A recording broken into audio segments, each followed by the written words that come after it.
I shouldn't have stayed that long. That's the first thought that keeps circling back. It was supposed to be simple, just fixing a broken shelf in the kitchen. Her sister had asked me if I could come by, and before I knew it, I was standing in that quiet apartment, sleeves rolled up, trying not to notice how every sound echoed too loud in the silence. And then she walked in. She was older than me, easily by 15 years. Mid-40s, maybe. Dark hair tied back like she hadn't had time to think about it, a few strands loose around her face.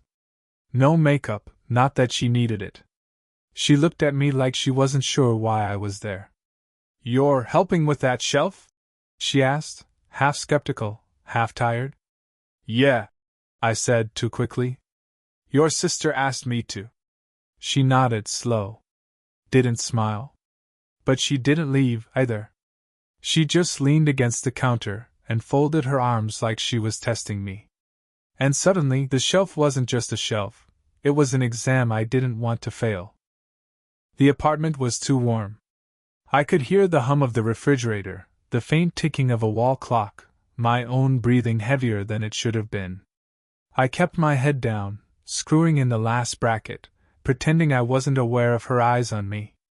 "You don't look like you build shelves for a living," she said after a long pause. I almost laughed. "I don't.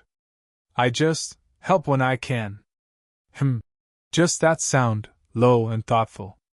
I risked a glance at her. Her posture was casual, but her gaze wasn't. It lingered too long, like she was measuring the space between us. I looked away first.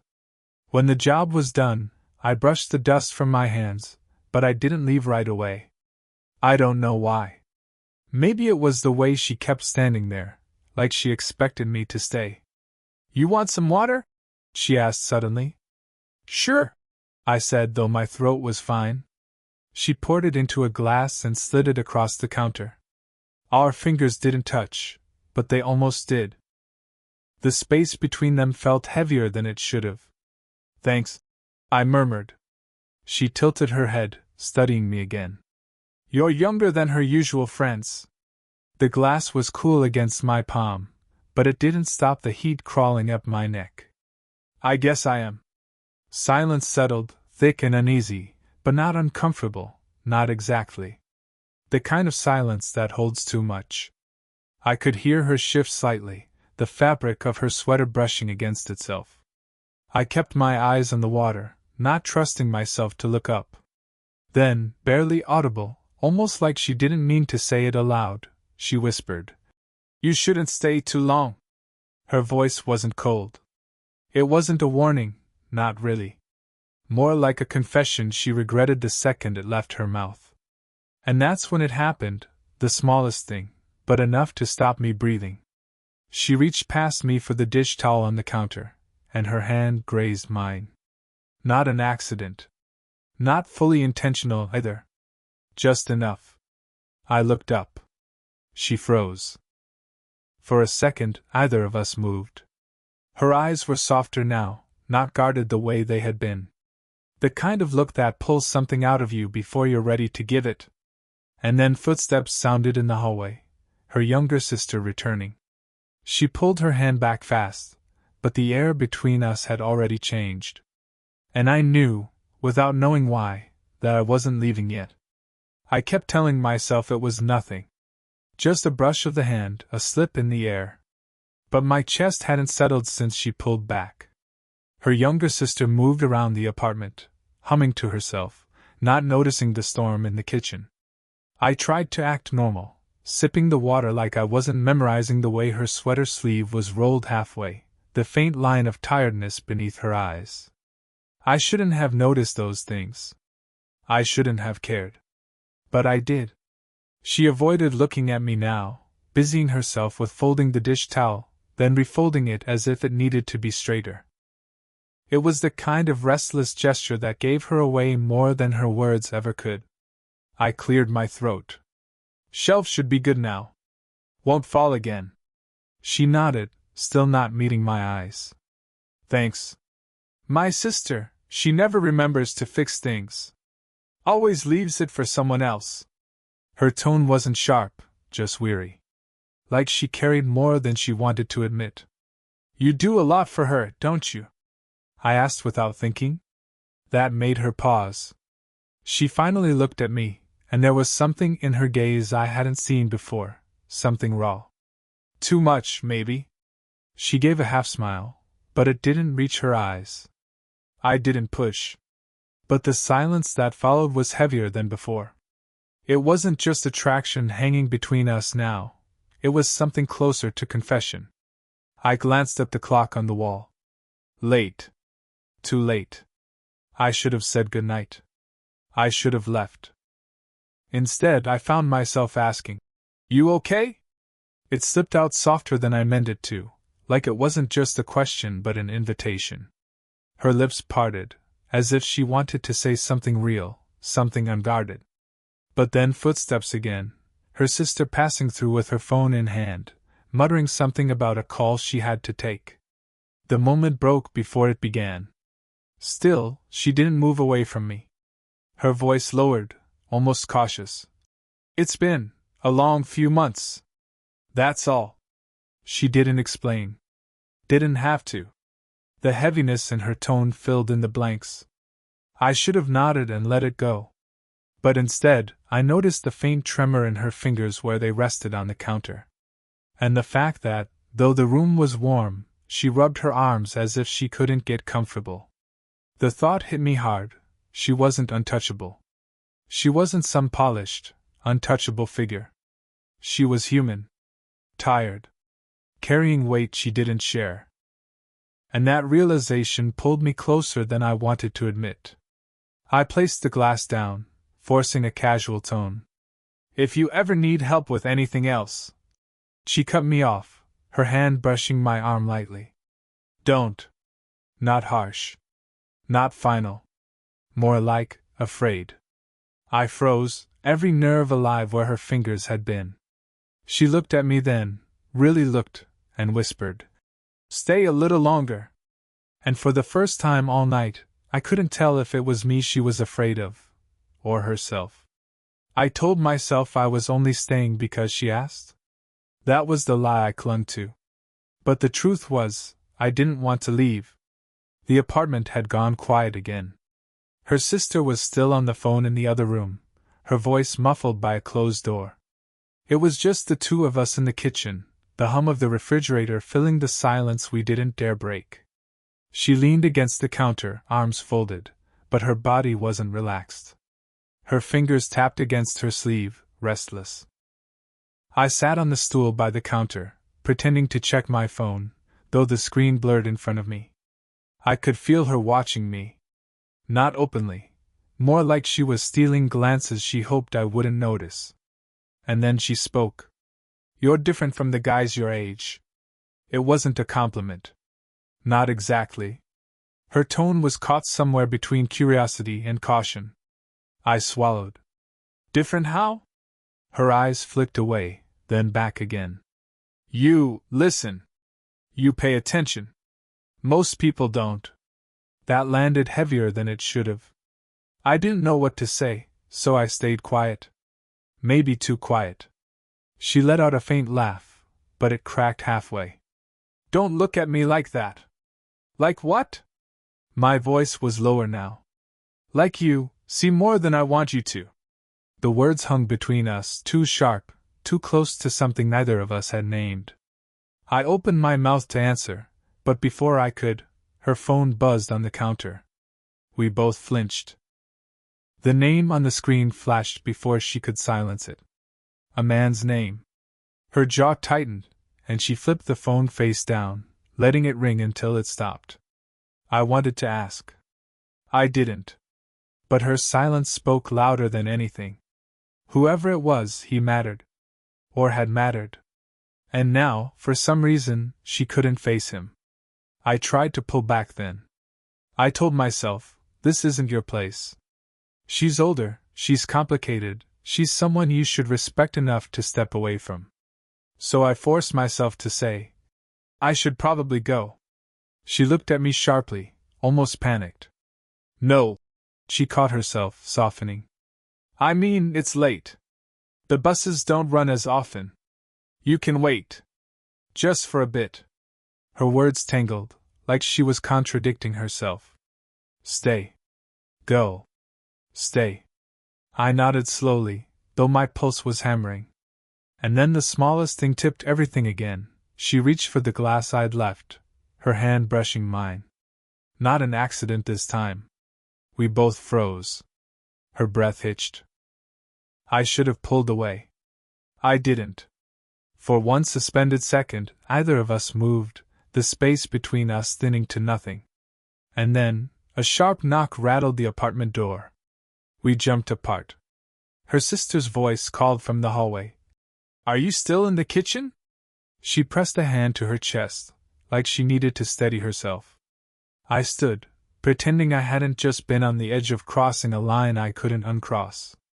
But when her eyes met mine again, everything in them said the same thing mine did: we weren't done.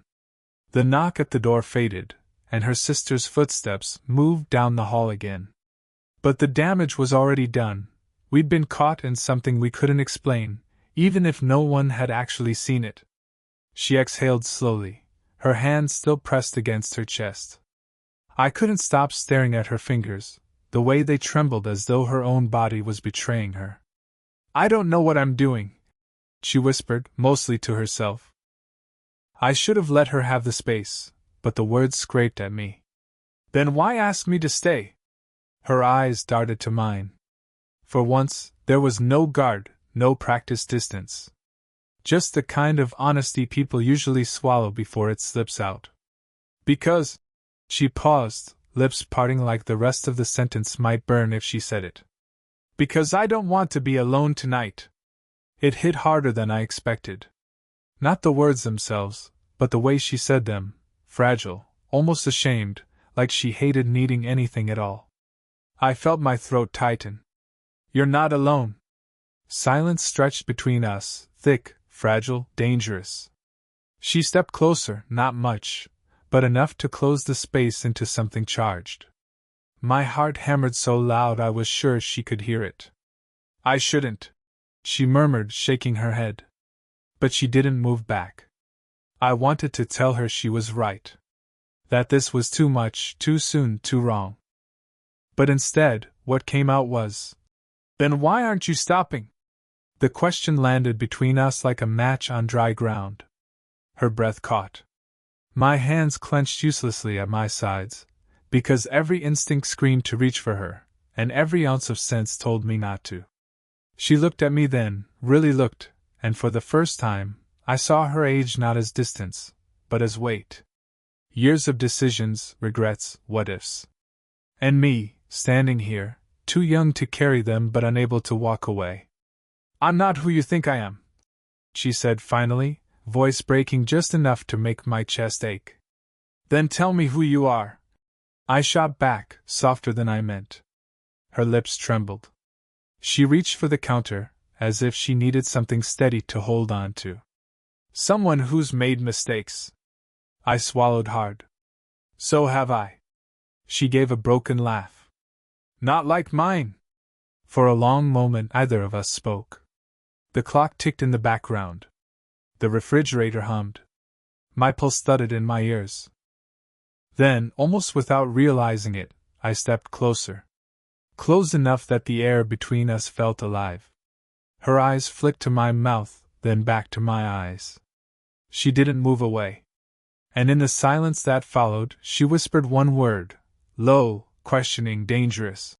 "Why you?" Her question, "Why you?" still hung in the air when her phone buzzed again on the counter.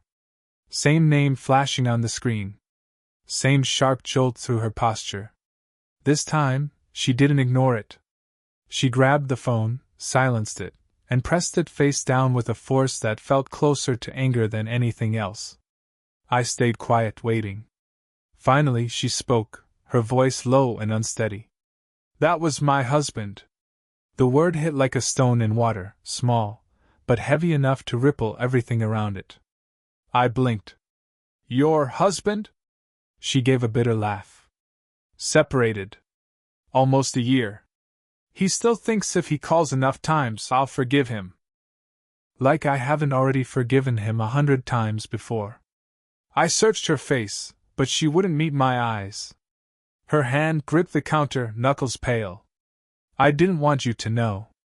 I didn't want you to think. She broke off, shaking her head. The room felt smaller now. Too small for secrets like this. You think that changes how I see you? I asked carefully. Doesn't it? She finally looked at me, and the weight in her gaze nearly leveled me. I'm not free. Not really. Even when I tell myself I am, there's always a string pulling me back. I didn't know what to say. Part of me wanted to back away, to give her the space she clearly needed. But another part, the part that had been leaning toward her since the second I stepped into this kitchen, wanted to close the gap, to tell her none of it mattered. Before I could decide, her sister's voice echoed down the hallway again. Everything okay in there? We both froze. She called back, steadier than I expected. Fine. Just talking. The footsteps faded. When the silence returned, it was heavier than before, because now we weren't just circling attraction, we were circling something dangerous. You should hate me for this, she whispered. Why? Because I know better. Her eyes glistened, though she blinked the wetness away before it could fall. You're young. You should be with someone who doesn't come with all this history, all this mess. I let out a slow breath, stepping closer despite myself. Maybe I don't want someone simple. Her lips parted like she wanted to argue, but no sound came. For the first time, she had no reply. I could feel it then, the shift. What had been hesitation turned into something else. Not permission, not yet, but the moment right before it. And then she asked the question I hadn't expected. Do you even know who I was before all this? The words caught me off guard. What do you mean? Her voice dropped, almost a confession. I used to be your professor. Her words knocked the breath out of me. I used to be your professor. Suddenly, all the small hesitations, the way she avoided my eyes, the restless tapping of her fingers, it all made sense. This wasn't just about age or circumstance. It was about history. I remembered her then, standing at the front of a lecture hall, voice steady and confident. I'd only taken her class for one semester. I hadn't been the best student, hadn't even spoken to her much. But I remembered the way she commanded the room, how untouchable she'd seemed. And now she was here, in front of me, trembling. I shouldn't have told you, she whispered, pressing her palms flat against the counter. It only makes this worse.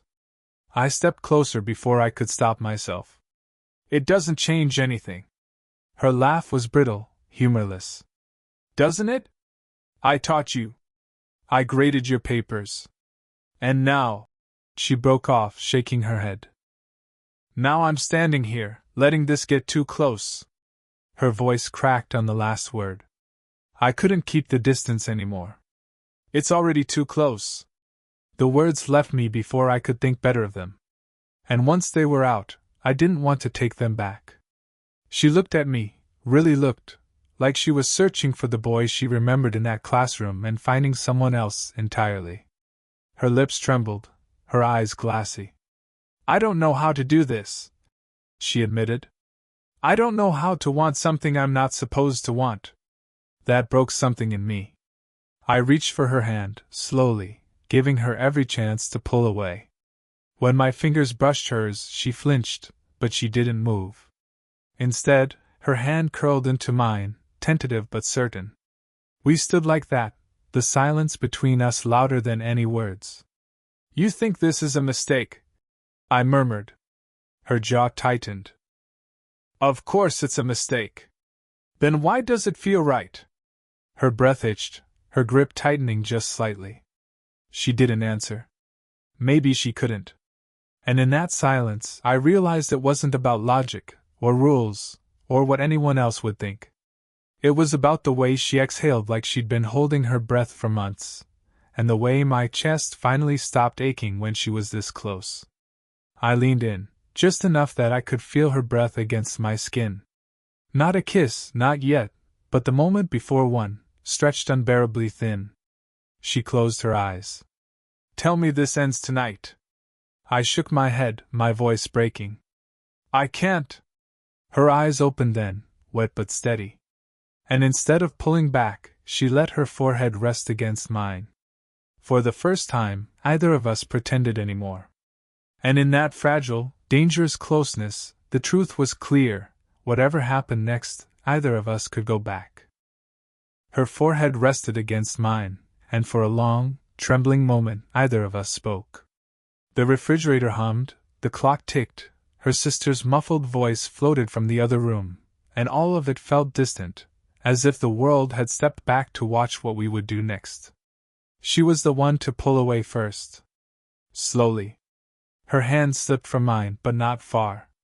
Her eyes lingered on me, soft and worn, like she was memorizing something she already knew she shouldn't keep. This can't be simple, she whispered. I don't need it to be simple, I answered. The words felt reckless, but true. Her lips curved, not in a smile exactly, but in something closer to surrender. You'll regret this one day. I shook my head. I think the only regret I'd have is walking away right now. For the first time all night, she let out a laugh, not bitter, not broken. Just small. Honest. The sound loosened something in the room, something between us. We didn't kiss. Not then. We didn't need to. The line we'd been dancing around all evening had already been crossed in every way that mattered. Her sister's footsteps padded closer, and instinctively, we stepped back from each other, the unspoken still hanging in the air. But the difference was clear: there was no pretending anymore. Later, as I pulled on my jacket by the door, she hovered nearby, arms folded, not because she was distant, but because she didn't know how to stand still. You'll come back? She asked. The question was quiet, hesitant, like it cost her something to ask. I met her eyes steady. If you want me to. She nodded, a faint blush coloring her cheeks. I shouldn't say yes. But you are. Her silence was the answer. I stepped into the hallway, the cool air rushing against my face. But just as I reached for the stairwell, I heard her call softly from behind me. Hey! I turned. She leaned on the doorframe, that same tired, guarded woman, but with something new in her gaze now. Not regret. Not fear. Hope, small but real. Don't make me regret letting you stay, she said. I won't, I promised. And when the door closed between us, it didn't feel like an ending. It felt like the beginning of something neither of us had expected, something imperfect, messy, dangerous, but ours. I walked down the stairs with one thought echoing louder than the rest. I wasn't leaving tonight, not really. A part of me was still with her. Did you enjoy the story? What would you have done if you were in his place? And what kind of stories would you like to hear next?